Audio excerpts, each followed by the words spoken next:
புனித அத்தனாசியுஸ் எகிப்து நாட்டில் வாழ்ந்த இறைபக்தி நிறைந்த குடும்பத்தில் கிபி 295ஆம் ஆண்டு பிறந்தார் அத்தனாசியுஸ்.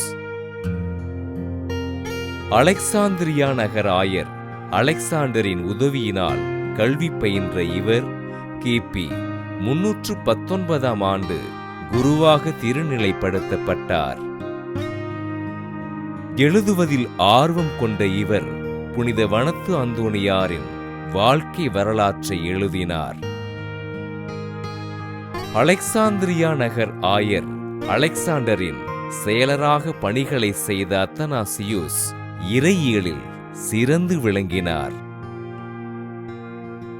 எகிப்து மற்றும் லிபியா பகுதி மக்களின் ஆன்மீகத்தை வளர்த்த அத்தனாசியுஸ் கிபி 328ஆம் ஆண்டு ஜூன் 8ஆம் நாள் அலெக்சாந்திரியா நகரின் ஆயராக திருநிலைப்படுத்தப்பட்டார்.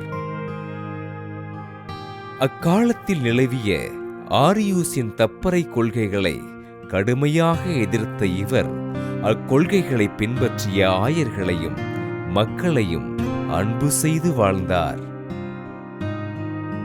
தீமையானதை செய்யாமல் இருந்தால் மட்டும் போதாது, நன்மை செய்யாமல் இருப்பதும் தீமையே என்று கூறிய அத்தனாசியுஸ் கிபி 373ஆம் ஆண்டு மே 2ஆம் நாள் விண்ணகப் பிறப்படைந்தார்.